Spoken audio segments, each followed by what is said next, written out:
kita nggak tahu, nggak punya pengalaman dan sebagainya, ternyata bisnis ini nih bukan hanya sekedar bisnis gitu ya, impactful. Kita ketemu orang, kadang diminta tolong, Pak, saya driver Pak, gimana Pak caranya supaya dapat full dari sini.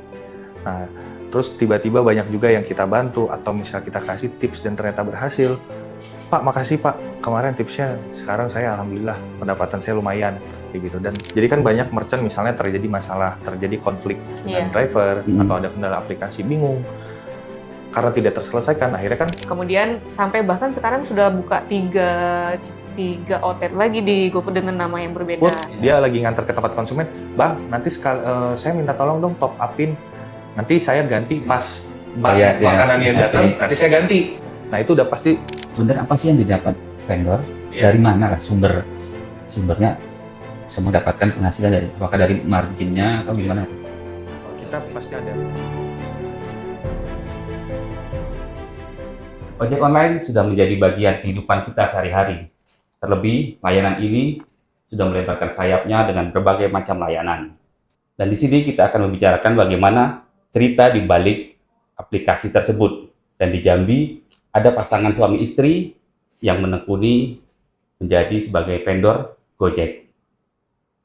JB People, bersama saya Didi Rahmawan, inilah podcast Suara Pengusaha.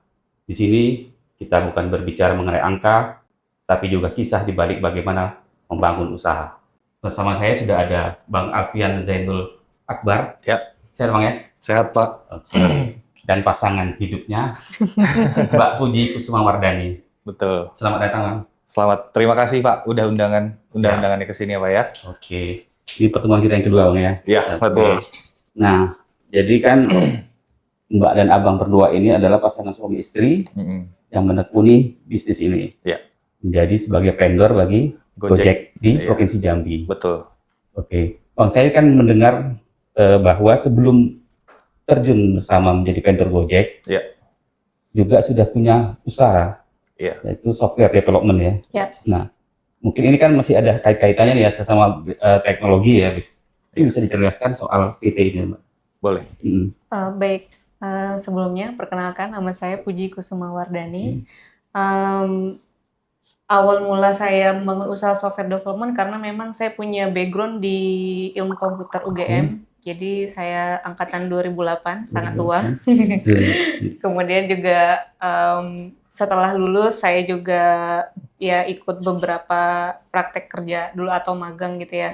Kemudian setelah dari sana, saya lanjut sekolah di UGM lagi dengan Magister Business Administration.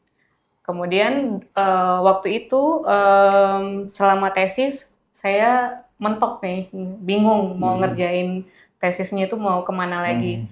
Jadi selama kebingungan saya itu, saya alihkan dengan membangun, dulu namanya Make It sebelum Encore. Tapi masih ilegal ya, masih belum resmi ya. Belum ada perizinan. Yes, benar. Kemudian di Make It ini saya memang benar-benar dari awal membangun software development yang memang mana membantulah awalnya membantu teman-teman UMKM, kemudian juga membantu teman-teman sekitar juga tadinya untuk mempermudah mereka membuat aplikasi sesuai kebutuhan masing-masing. Jadi aplikasi untuk kebutuhan mereka masing-masing. Iya, untuk kebutuhan. Kemudian juga dari Make It ini juga saya banyak perjalanannya, sampai pernah saya dapat klien di Malaysia juga pernah. Jadi saya terbang itu hanya berdua aja sama teman di Make It saya. Waktu itu teman-teman Make It itu masih teman-teman ilmu komputer. Angkatan 2008 waktu itu. Nah, kemudian beranjak dari sana, saya lulus S2, kemudian pindah ke Jambi. Jadi Make It itu memang masih ada project terakhir itu sama PJB Jawa Bali. PLN. Anak perusahaannya PLN. Kemudian project itu kita bawa ke Jambi karena memang sebelum COVID ya, anak-anak programmer ini biasa kerjanya tuh dengan udah jarak jauh, Jadi saya pindah kemana-mana pun kita tuh nggak perlu Bisa. kantor, tetap connecting di online. Online ya. Iya, kemudian setelah dari sana saya pindah ke Jambi, udah saya lanjutin project yang selesai, kemudian sempat putus karena saya fokus waktu itu kerja di Adiwangsa. Oh, Sebagai dosen. Iya, sebagai dosen. Nah, setelah dari sana melanjutkan karir saya sebagai dosen, akhirnya ketemu sama Mas Alfian lagi. Terus setelah menikah, beliau mensupport saya, ayo make it ini kita legalkan gitu. Kita ibaratkan karena tadi networkingnya udah luas banyak ya, ya, udah luas, banyak perusahaan yang mau bekerja sama dengan saya. Kalau nggak dilegalkan, mereka banyak menolak perusahaan-perusahaan besar ini. Jadi akhirnya, ayo kita bikin PT-nya sekalian gitu. Kemudian disupport sama Mas Alfian, akhirnya jadilah namanya, berubah nama dari Make It Jadi ke Encode.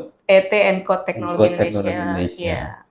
Dan Encode inilah yang sekarang Yang sampai sekarang berdiri vendor Gojek. menjadi. Tuh. Berarti untuk yang software development tadi, vakum dulu sementara, kita fokus di sini atau gimana? Masih jalan Masih. barengan. Jalan, oke. Ya, jadi memang di awal karirnya Encode 2022 itu untuk software development dan kebutuhan untuk apa ya, development aplikasi itu sangat tinggi kan.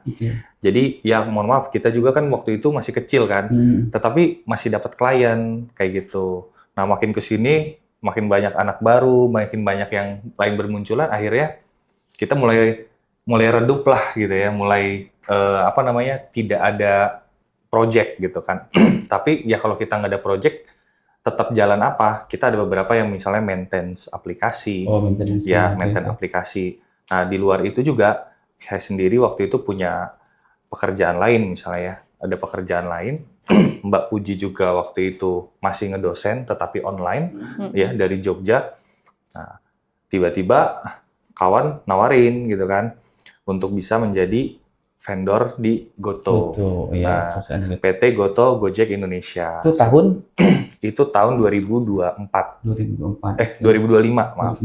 2025. Ya, saat 2025 itu ya persyaratannya apa aja? Ada PT, ada lokasi dan sebagainya. Kemudian layanan yang dikelola apa? Jadi kita PT Encode untuk kerjasama dengan PT Goto Gojek Indonesia itu GoFood, GoRide, sama GoCar.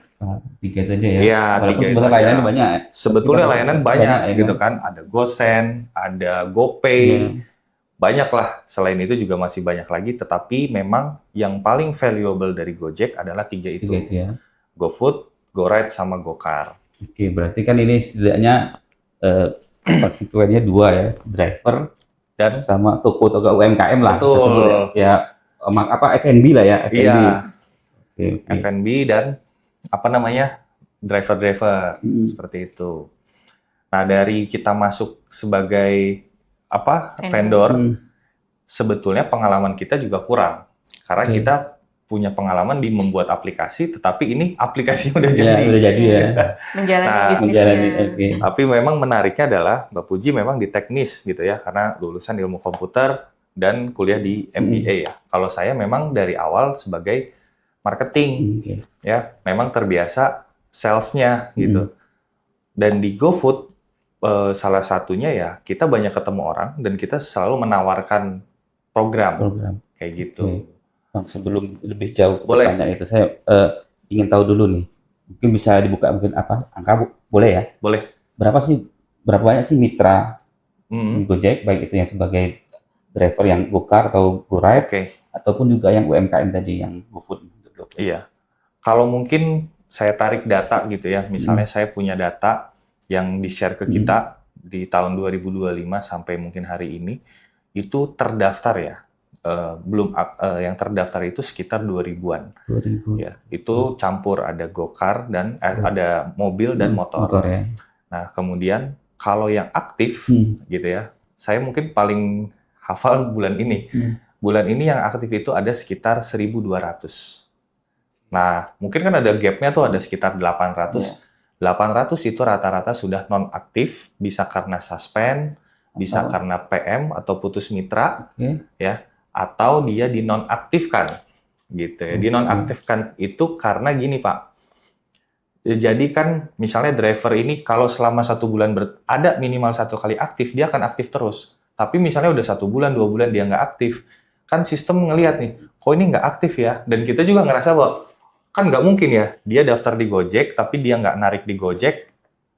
Kita mikirnya dia punya penghasilan dari hal lain. Makanya kadang kita kasih kesempatan juga tuh ketika banyak yang tidak aktif. Artinya walaupun dia 1 bulan ini aktif sekali, tetap terhitung nggak aktif itu ya? Ya, betul. Karena kan kita sudah jadi rahasia umum ya, para driver kadang kan jaketnya A, aplikasinya B, gitu kan gitu ya? Betul, betul. Nggak dapat dipungkiri. Iya, Kan?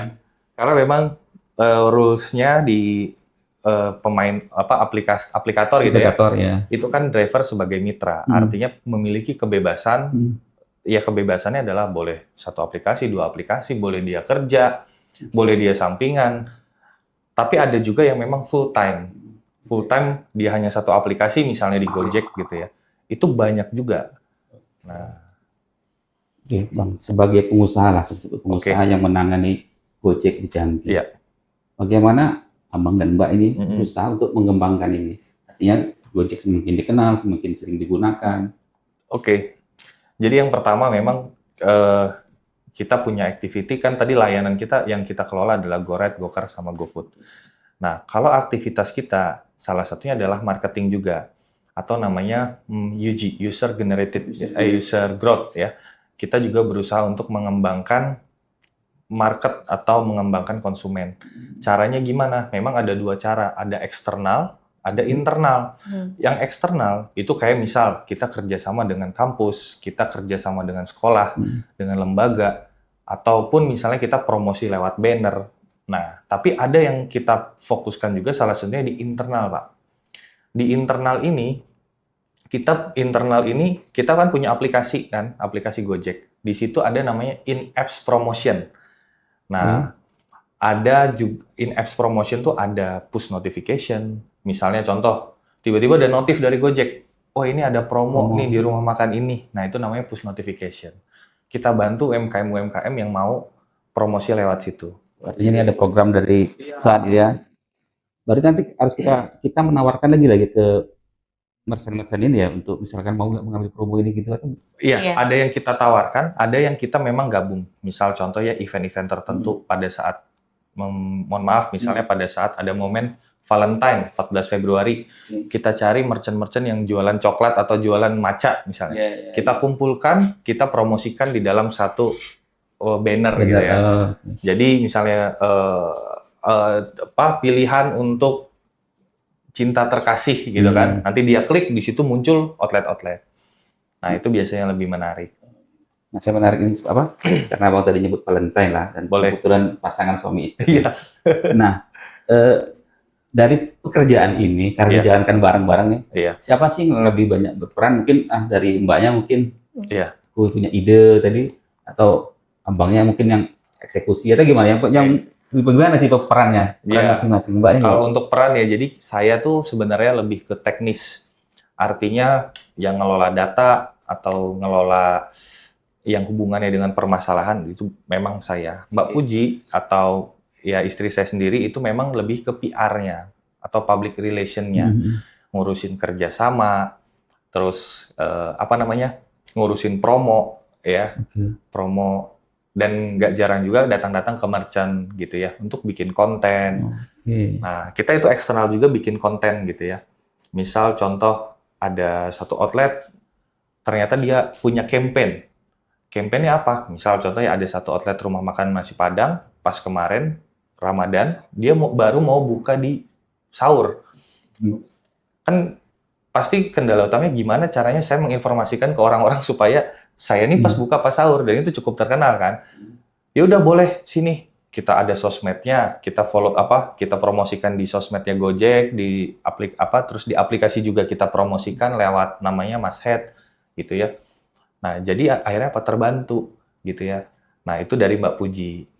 Nyocokin antara campaign yang diinginkan dengan kita bisa bantu apa nih, kayak gitu. Karena saya ingin ke Mbak Puji tadi, karena PR tadi ya. Iya. Dengan merchant yang banyak, tadi 1000-an lebih tadi kan.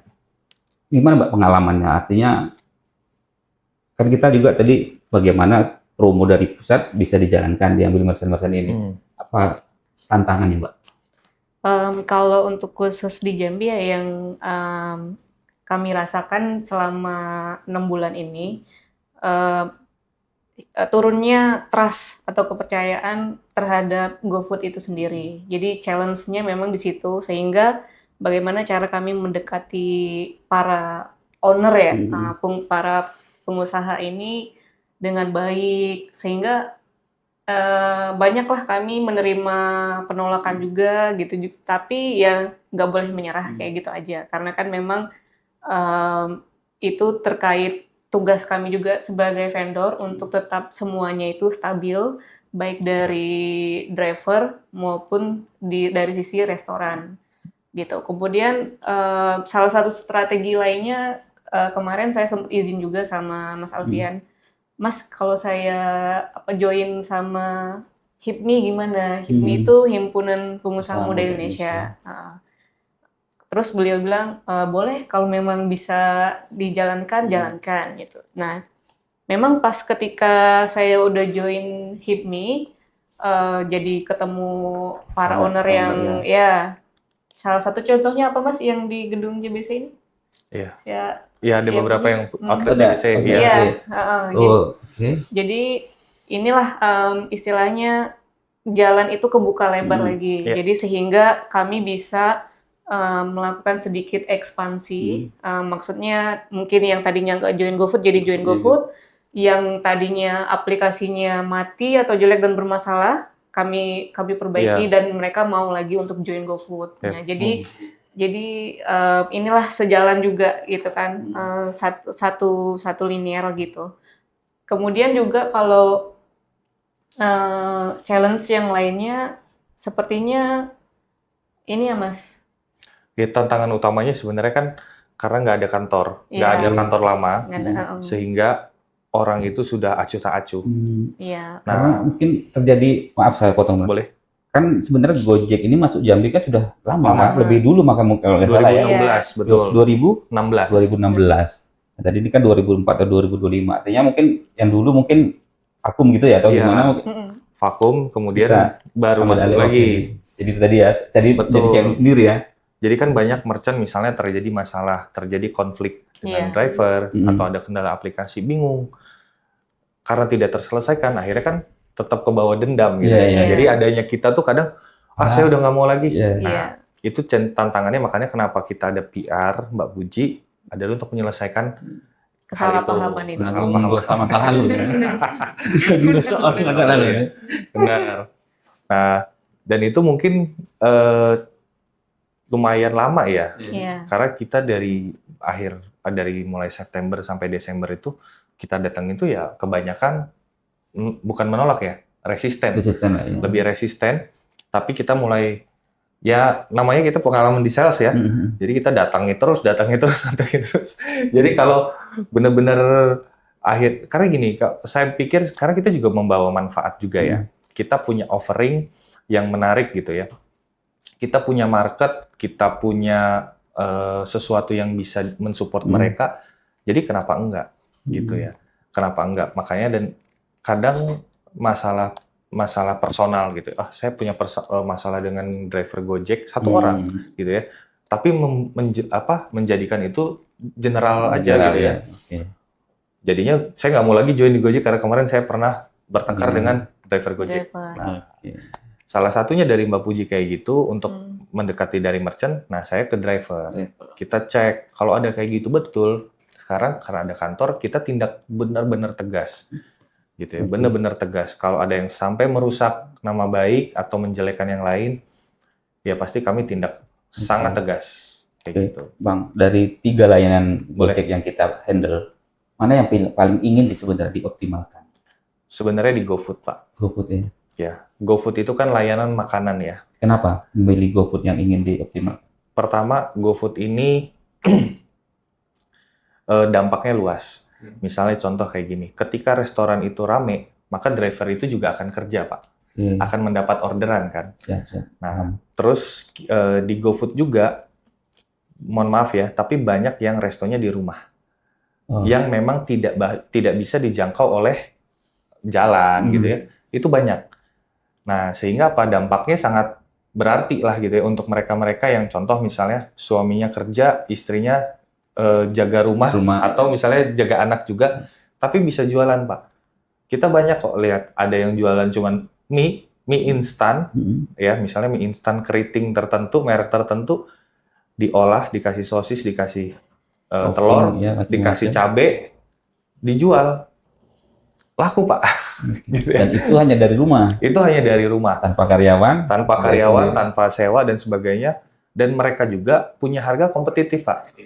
Karena apa? Karena mereka nggak ada kos karyawan, nggak ada apa, akhirnya mungkin gitu ya, kalau bisnis normal untuk F&B, misalnya food cost-nya 40%, ini mereka mungkin food cost-nya sekitar 60% atau untung 10% itu udah cukup. Karena itu tadi nggak ada cost. Nah, akhirnya makanya saya bilang, ini sangat berdampak banget, sangat berarti gitu ya. Bang, kan rasanya banyak nih yang F&B tadi. Bagaimana, kan skalanya ada yang beda-beda tuh, yang besar, ada yang punya brand yang udah terkenal, brand nasional, ada yang seperti Bang bilang tadi kan, yang cuma dari rumahan tadi. Bagaimana peran Gojek di sini ya, untuk memberi kesempatan yang sama, artinya yang kecil pun bisa tetap terlihat gitu. Betul. Itu gimana tuh, Bang?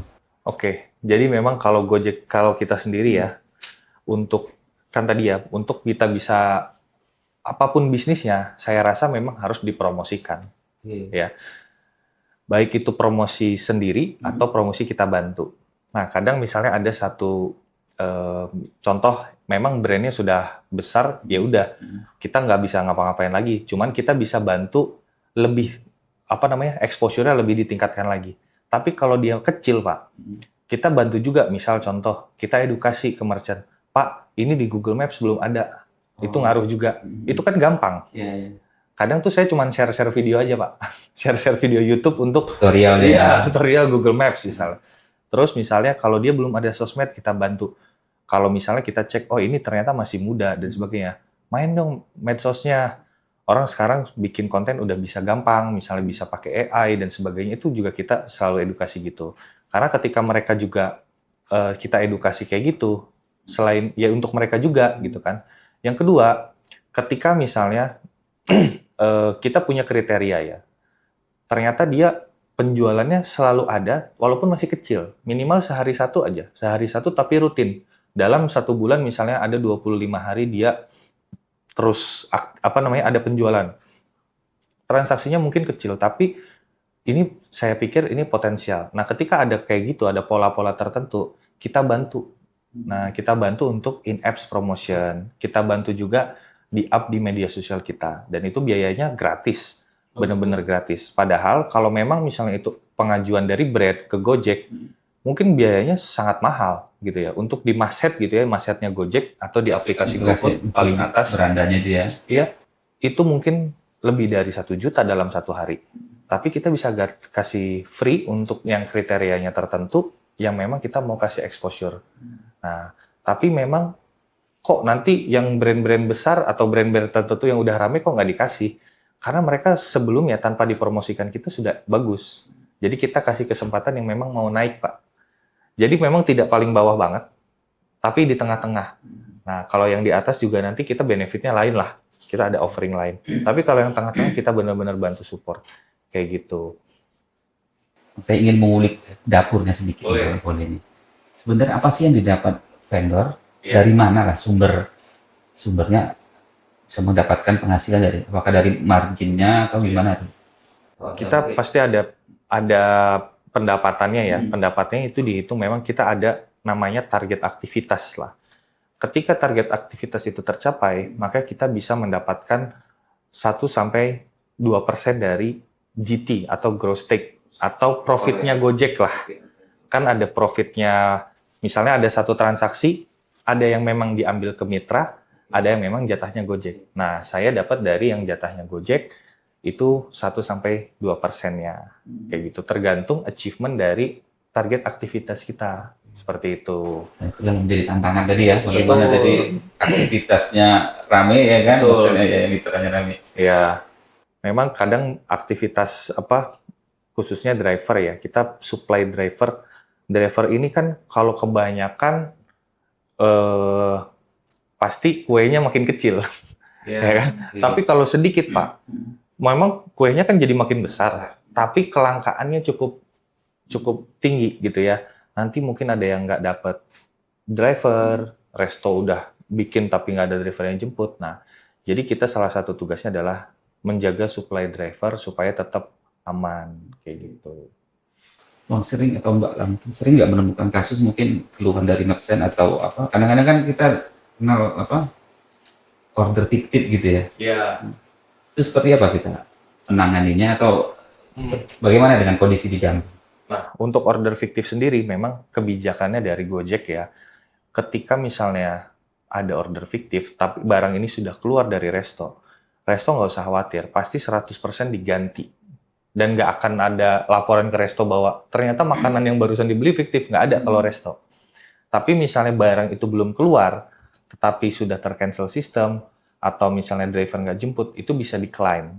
Barangnya masih ada, barangnya nggak keluar, barangnya masih ada, tapi nanti resto dapat 40% dari nilai barang tersebut. Itu kompensasi namanya. Tapi kalau udah di driver, ternyata drivernya dapat fiktif. Itu jangan khawatir, nanti driver juga aman, saldonya nggak akan terambil. Untuk makanannya itu kan harus diserahkan ya, baik itu ke kantor, ke panti asuhan, atau ke tempat ibadah. Nah, jadi barangnya dikasih, bukan untuk driver tuh, barangnya dikasih, nanti itu full dibayar oleh Gojek, kayak gitu. Sering nggak nemuin kasus-kasus? Mungkin sehari ada kali, minimal 10 ada, pasti ada. Ya. Fiktif itu selalu ada, dan mungkin itu juga satu jaringan gitu ya. Satu kalau di dalam kejahatan itu sindikat. Sindikat ya. Ya. Karena kita beberapa kali cek kayak gitu, ternyata pas dicek bukan di Jambi dia. Bahasanya juga lain gitu ya. Bahasanya kayak mungkin bisa bahasa Jawa, tapi memang kayak sindikat, dan modusnya itu sudah rapih gitu ya. Kita cek, ternyata rapih. Rapih banget gitu. Dia udah tahu celah di sistem. Nah, seperti itu. Itu yang kita selalu edukasi juga ke driver. Artinya order fiktif itu karena bukan soal orang-orang iseng. Enggak. Mereka sindikat. Kalau sindikat artinya mereka makan di situ. Ya, makanya makan di situ. Makanya bukan iseng. Kalau iseng kan air. Iya. Ya kan? Nah, biasanya yang kena memang driver-driver tertentu. Kalau memang itu driver-driver sudah lama, sudah berpengalaman, mereka tahu, oh ini indikasi fiktif. Jadi cepat tangani. Nah, edukasi kita ada seperti itu untuk kepada driver ini. Ada mungkin, pasti. Mungkin sebagai alarm dini kan, ini kira-kira fiktif. Iya. Apa ada nggak tanda-tanda khususnya gitu mungkin, Bang? Kalau driver misalnya ya, untuk yang normal itu sekarang udah tahu semua lah rata-rata. Misalnya makanan nganter, terus tiba-tiba dia minta di top up. Kan lagi di jalan nih Pak, udah jemput, dia lagi nganter ke tempat konsumen, Bang, nanti saya minta tolong dong top upin, nanti saya ganti pas makanannya datang, nanti saya ganti. Nah itu udah pasti scam. Karena nanti udah di top up, nyampe sana orang yang nggak ada. Dan si driver juga udah 50-50 nih, karena kan ini makanan mau diantar ke dia. Tapi kalau jadi si driver dia pintar gitu. Masalah dia kan? Iya. Ya kan? Nah, minta top up biasanya itu pasti scam. Terus misalnya juga minta nomor WhatsApp atau minta menghubungi di luar aplikasi. Bang, nanti kalau ini aja ya, chat ke sini. Nah, begitu di chat nanti dikasih link. Nah, linknya kalau diklik itu pasti masuk ke website tertentu, nanti scam lah, itu bisa ya nanti HP-nya bisa kehack. Itu ada yang kejadian. Nah, tapi misalnya modus lain ada nggak? Ya ada, biasanya yang kita infokan ketika ada modus-modus baru gitu ya. Modus-modus baru itu baru kita infokan. Walaupun dari kalangan driver ruginya biasanya rugi di waktu. Biasanya secara finansial mungkin 90% nggak ke arah finansial ya. Tapi kan ketika ada fiktif waktu, Pak. Iya, dia harus ngeklaim, dia harus report dan sebagainya supaya saldo dia nggak ketarik kan. Pernah sampai tengah malam juga ngelayanin driver. Gimana ceritanya? Itu. Iya, sampai malam. Yang order fiktif itu kan sebenarnya kan kalau kantor itu Bukanya jam 8 sampai jam 4 sore. Normal. Normal. Tapi di luar itu kadang kan driver ini kan juga tetap bekerja di Iya, malam hari ya, di luar di kan. malam hari. Nah, pernah jam 10 apa jam 11 ya Mas ya? Jam 11 telepon, Pak, saya dapat orderan fiktif gini. Kalau saya mah sebagai istri posisinya ya di malam itu udah ini udah jam istirahat ini. Tapi beliau bilang, aduh kasihan katanya, kasihan driver kayak gini nanti kalau dia nggak diganti atau performanya turun dan nggak bisa narik lagi, kasihan. Jadi akhirnya tetap dilayani sama beliau dan dia turun ke kantor, Pak ke kantor aja sih, saya buka kantornya gitu. Jadi ada beberapa kali seperti itu beliau layanin lah gitu dengan baik. Artinya ketika ada kasus seperti itu, berarti di situ peran Abang artinya mediator ya dengan dengan pusat ya berarti ya. Betul. Sebagai biasanya kan mereka yang nggak tahu cara ngadunya gimana. Nah, saya sebenarnya hanya mengarahkan aja, Papa nanti lapornya di sini ada formnya, nanti saya suruh isi kayak gitu. Bang, kalau driver atau merchant itu sebenarnya mereka menggantungkan juga nggak sih pada promo-promo yang ada dari aplikator? Betul. Promo ini sebenarnya kalau di Gojek sendiri ya, di GoFood adopsi promo itu mungkin sekitar kalau merchant aktif udah 1.400 ya, mungkin sekitar 200-an yang ikut promo gitu ya. Nah, promo ini beda misalnya ketika kita selalu sarankan, kalau Bapak Ibu punya budget promo, maka bisa ikut promo, karena promo di Gojek itu ada subsidinya gitu ya. Misalnya harganya 20.000, promonya 20%. Nah, 20% itu kan konsumen cuma bayar 16.000 ya, 16.000. Nah, nanti yang si toko dapat itu di 18.000 karena 50% dari nilai promonya disubsidi. Nah, tapi kalau memang nggak ada, ya dijual aja harga normal. Nah, untuk mengadopsi promo memang bisa ada dua kriteria. Ada yang memang mau meningkatkan exposure, misalnya toko-toko yang baru buka. Atau misalnya memang dia sebagai strategi dari harga mereka. Kadang harganya di-up-in tuh. Harga 10.000 dia naikin jadi 20.000, kemudian dipromoin 50%. Kayak gitu biasanya. Ya sejatuhnya konsumen sama-sama aja gitu ya. Tapi akan terlihat menarik. Nah, ya sama kayak mungkin kenapa kok bisa kayak gitu si merchant? Ya karena belajar lah. Misalnya Bapak dikasih kan ada harga 10.000, harga 20.000, tapi promo 50%. Mikir-mikir, worth it yang mana gitu. Apalagi ada subsidinya gitu ya. Kadang si merchant promo itu dijadikan suatu strategi harga sendiri karena ada nilai subsidinya. Kemudian konsumen juga ternyata di GoFood kan kebanyakan wanita ya. Kalau secara gender senangnya sama promo gitu ya. Mungkin bisa ya istri saya juga kalau apa-apa ini lagi promo nih, ini lagi promo. Nah, sama gitu. Jadi bisa jadi memang bisa menjadi suatu biaya atau misalnya untuk meningkatkan exposure seperti toko awal atau sebagai strategi mereka sendiri untuk strategi harganya gitu. Kalau dari Abang sendiri sebagai vendor, ada nggak strategi lain? Misalkan kalau dari pusat kan ada promo gitu, strategi yang diambil lah supaya ya baik merchant ataupun driver tidak terlalu bergantung kepada promo misalnya atau.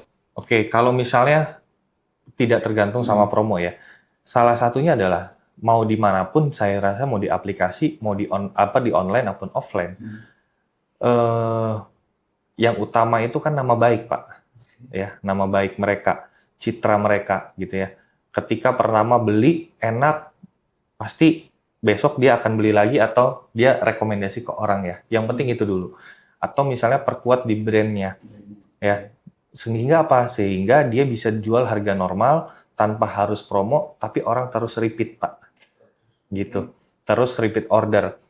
Dan itu banyak. Di GoFood sendiri, saya rasa mungkin, ya tadi saya bilang ya, ada 1.400 merchant buka yang aktif transaksi, tetapi yang ikut promo hanya di bawah 200-an. Artinya kan sisanya tidak ikut promo, tetapi masih survive, masih rame sampai sekarang, kayak gitu. Jadi Bang, kalau dari perbincangan ini kan, jadi bahwa sebagai vendor, saya tuh awalnya kirain ya, karena ini kan sistem ya, kan sistem sudah ada. Betul. Jadi tetap nggak bisa leyeh-leyeh juga ya tadi. nggak bisa. Tetap harus baik juga ya. Iya, betul. Jadi kalau saya tanya misalkan, kalau misalnya karyawan ya kan, datang kantor misalkan sudah ada job desk-nya ya kan. Jadi kalau Mbak sama berdua sama Abang nih, pagi gitu kan, datang pagi kan udah sarapan, apa sih yang harus dilakukan pertama kali terkait untuk pekerjaan ini gitu? Kalau saya biasanya pagi nih, kadang jam 8 gitu ya. Itu pertama briefing dulu. Kan ada tim ya. Oke. Ada tim, kita bagi-bagi tugas. Biasanya Di sini, tim di Jambi. iya, tim Iya. di Jambi. Biasanya yang sudah reguler, yang kaitannya dengan ya itu aja gitu ya. Ya udah, ada kendala apa dan sebagainya, atau ada yang bisa kita selesaikan sekarang, ya udah kita selesaikan kendala. Nah, sisanya misalnya kalau saya sendiri, itu saya kan bikin ini ya, mapping merchant, nah merchant. Ya udah, saya pilih nih, saya mau kemana, mau kunjungin. Udah ada listnya lah ya. Betul. Karena kalau enaknya gitu ya, enaknya mungkin di kita juga di Gojek itu yang untuk terkait GoFood kan namanya sales ya. Tapi salesnya nggak jualan, Pak. Kalau misalnya bandingkan ya, ada sales yang jualan sama yang nggak jualan. Kan kita nggak jualan, kita datengin untuk ngecek ada kendala atau enggak. Terus kita kenalan. Kalau misalnya ternyata si merchant mau dikasih masukan, ya kita kasih masukan. Jadi fungsinya hanya seperti itu. Kalau mereka mau cocok dengan strategi promo, ya nanti kita edukasi terkait strategi promo. Kalau mereka mau normal, ya normal. Kita nggak ada target, tapi kita ada target visitnya. Supaya apa? Ya supaya kerja, Pak. Karena intinya gini lah. Misalnya saya punya resto, Pak. Saya kan seneng, Pak, kalau dikunjungin sama Grab atau misalnya Gojek atau Maxim misalnya. Kenapa? Kita merasa dihargain, gitu loh. Bukan hanya ngambil komisi aja. Nah, fungsi kita di situ. Walaupun nggak ada closing gitu ya, at least dari tim kita ataupun saya sendiri yang penting visit. Mbak, mungkin saya ke Mbaknya nih. Ada nggak yang lebih banyak berhubungan dengan merchant tadi ya? Ada nggak success story dari mungkin ya merchant yang biasa gitu, yang kayak tadi dari rumahan? Ada nggak yang mungkin bisa diceritakan mereka cuman dari rumahan terus omsetnya, transaksinya meledak, dan mungkin bagaimana dengan langkah yang kita ambil? Kalau dari merchant yang rumahan ya, itu nggak jauh-jauh sih dari tetangga saya sendiri itu ada. Nama ini di GoFood itu Chicken Katsu Nagoya. Waktu itu saya juga kaget karena kan yang megang data kan Mas Alfian. Nah, Mas Alfian bilang ini omsetnya lumayan bla bla bla gitu kan. Saya kaget, serius, karena dari rumahan itu dia rumah biasa aja, Pak. Betul-betul sederhana rumahnya, dan juga sekeluarga itu juga benar-benar kakeknya buruh gitu kan. Terus juga ya benar-benar sederhana banget, nggak kelihatan gitu kalau ternyata mereka itu mengelola GoFood ini, maksudnya usaha mereka di rumah sangat bagus gitu. Kemudian kami telusurin, saya juga karena tetangga jadi saya sering ajak ngobrol, tante ini gimana gitu kan. Iya, karena yang pertama kita kan udah lama dia itu join di GoFood. Yang kedua, mereka itu tidak pernah menolak orderan masuk. Jadi mereka itu online terus, konsisten. Kemudian juga apapun yang ada di program yang GoFood tawarkan, mereka selalu ikut. Jadi ibaratnya ya karena konsisten dan lama itu ada hasilnya. Jadi yang namanya kita berusaha mah nggak ada yang langsung sukses ya. Iya, pasti ada step by stepnya, dan mereka sukses. Maksudnya sukses itu bisa melalui itu gitu. Kemudian sampai bahkan sekarang sudah buka tiga outlet lagi di GoFood dengan nama yang berbeda, si tante ini. Kemudian juga sekarang ya semakin bagus, dan karena mereka yang pertama ya mereka mau belajar, walaupun misalkan mereka udah sukses ini, mereka nggak cepat puas, mau terus belajar. Kemudian juga ketika kita datengin tuh mereka welcome, ayo Ji apa gitu kan, kenapa ada mama gitu, karena tetangga kadang suka nanya keluarga juga kan. Jadi ya semakin dekat. Kemudian kita juga ada support lah dari Gojek ada kayak banner gitu kan, banner atau spanduk untuk diberikan ke merchant itu secara gratis gitu kan. Jadi kemarin kita ngasih langsung 2 Mas. Karena penjualan dia bagus kan, jadi kita hadiahi. Nah, itu pun walaupun kita ngasih banner seneng banget gitu kan. Seneng banget. Jadi akhirnya terus komunikasi. Kadang kalau ke kantor tuh mereka kan cuma jalan kaki doang. Kalau mau misal ada masalah, ya itu sedikit sekali sih yang mereka dapetin masalahnya, jadi kayak cuma 2 kali lah ke kantor selama kantor ada. Selebihnya mereka bisa memanage sendiri dengan baik. Berarti itu tadi semacam bentuk booster Iya. dari Gojek, Betul. ada vendor, Iya. mereka supaya bisa exposure-nya meningkat ya. Iya. Betul.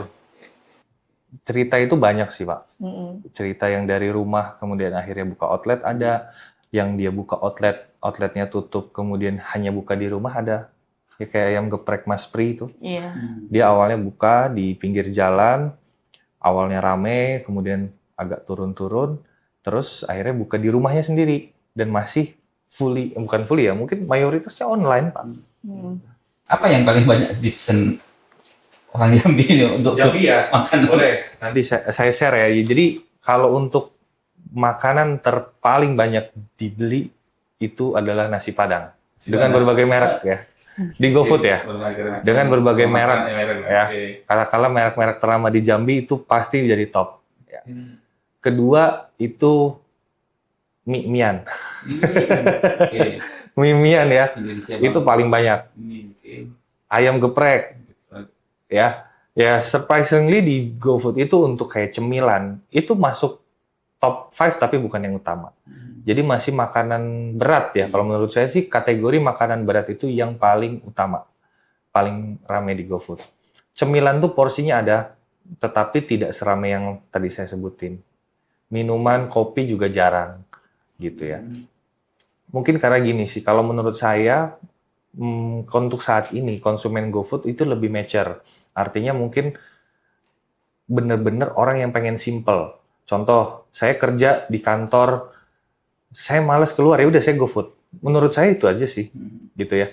Tapi kalau misalnya, contoh lah kalau Gen Z gitu ya, Gen Z kerja mungkin gitu ya, saya hanya ini berasumsi aja. Mau makan nih, makan di sini, baru buka di sini, akhirnya dia keluar. Ini lagi promo nih di sini, ngajak teman-teman keluar. Nah, jadi memang mereka yang pengen simple, yang sudah trust dengan Gojek, itu yang ya kita lihat di pembeliannya aja ya. Iya, paham. Nilai transaksi rata-rata misalnya di atas 80.000 nilai per itemnya atau per transaksinya ya. Kemudian yang dia beli plus jamnya rata-rata siang. Gitu ya. Siang dan kalau kita rame itu biasanya jam 11 sampai jam 1, kemudian rame lagi itu jam 4 sampai jam 8 malam. Gitu. Solusi praktis. Jadi kalau misalnya, wah kita mau bersaing dengan yang lain kayak gimana sih? Kalau menurut saya untuk Gojek sendiri ataupun ya untuk solusi praktis aja, yang memang lagi malas keluar, ya kemudian kadang ke resto A ngikut istri, tapi kita nggak suka gitu kan, ribet tuh. Tapi kalau di GoFood satu aplikasi kita mau sate Padang, satu mau martabak, mau apa, tiba-tiba datang langsung di rumah. Atau solusi praktis ketika ada tamu kita belum punya makanan di rumah, saya pesenin ya misalnya mau pesan pizza atau martabak gitu kan.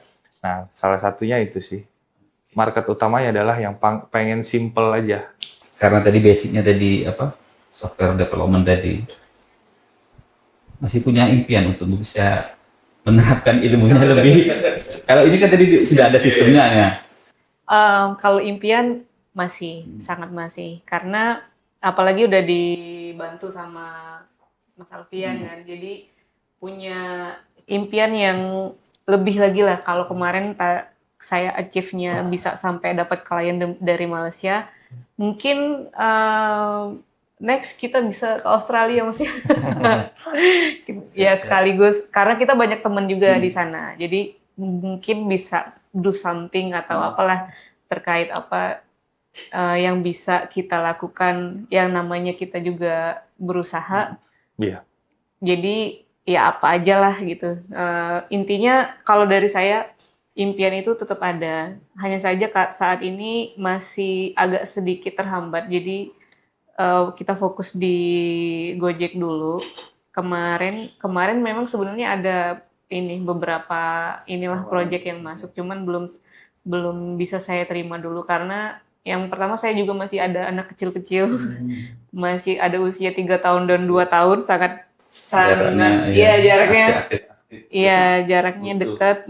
Kemudian mungkin setelah mereka agak dewasa, maksudnya bukan dewasa sih, mungkin sekitar udah 5 tahun lah gitu, udah mulai enak kali ya. Jadi mungkin baru bisa gerak bebas lagi. Sekarang kerja sama beliau aja masih udah kamu istirahat kayak gitu. Jadi serasa kayak punya kantor sendiri ya, padahal Gojek kan bukan punya kita ya kan, tapi beliau selalu udah kamu hari ini istirahat atau besok kalaupun kerja udah nggak usah capek-capek gitu, tetap harus balance lah yang namanya kita seorang ibu terus istri dan juga wanita karir, gimana caranya harus balance itu sangat susah sih, sangat susah. Terima kasih untuk Mas Alfian. Sama-sama. So sweet. Gitu. Oke, terakhir mungkin dari Bang Alfian, closing statement-nya, silakan. Mungkin kalau dari saya, untuk saat ini khususnya di Gojek gitu ya, ternyata awalnya kecemplung gitu ya, awalnya kita nggak tahu, nggak punya pengalaman dan sebagainya, ternyata bisnis ini nih bukan hanya sekedar bisnis gitu ya, impactful. Kita ketemu orang, kadang diminta tolong, Pak, saya driver Pak, gimana Pak caranya supaya dapat full dari sini. Nah, terus tiba-tiba banyak juga yang kita bantu atau misal kita kasih tips dan ternyata berhasil. Pak, makasih Pak, kemarin tipsnya, sekarang saya alhamdulillah pendapatan saya lumayan kayak gitu. Dan ternyata banyak yang bergantung di sini, baik dari merchant yang dari rumahan kita bisa ngasih setidaknya mungkin gitu ya. Kalau mereka berusaha dan kita mau bantu dan kita juga bantu gitu ya, ternyata mereka juga mendapatkan penghasilan tambahan. Terus ada juga dari driver-driver yang ya dari pensiunan akhirnya menjadi driver, akhirnya masih bisa masih produktif lah. Jadi di Gojek sendiri memang bukan hanya sekedar bisnis, tetapi impact-nya luar biasa. Baik secara sosial, sekarang kan udah banyak di mana-mana ya, komunitas-komunitas, kemudian bahkan dari pemerintah sendiri gitu ya, pemerintah Indonesia pusat itu kan kebijakannya banyak tuh. Kayak kemarin diharuskan membayar BHR atau bonus hari raya, BPJS-nya harus ditanggung untuk mitra-mitra tertentu ya yang rajin. Terus ya itu juga artinya yang awalnya hanya sekedar mitra, bisnis dan sebagainya sekarang udah menjalar kemana-mana karena sudah sangat meluas dan sudah sangat impactful. Ya. Jadi bisnis tidak hanya sekedar bisnis, tapi dampaknya sangat luas. Itu aja sih kalau dari saya mungkin. Oke, terima kasih. Alfian. Sama-sama. Sama-sama. Teman-teman semuanya. Terima kasih banyak semuanya. Kita pesan GoFood nih. Oke, jadi people, demikian perbincangan kami hari ini. Semoga ini bisa memberikan manfaat dan juga insight lebih bagi JB People yang ingin membuka misalkan usaha kuliner. Artinya sudah terbayang bahwa melalui aplikator kita bisa berusaha walaupun mungkin dari rumah. Mungkin itu saja dari saya. Saya Deddy Rahmawan undur diri. Assalamualaikum warahmatullahi wabarakatuh. Waalaikumsalam. Follow semua sosial media jambusines.com.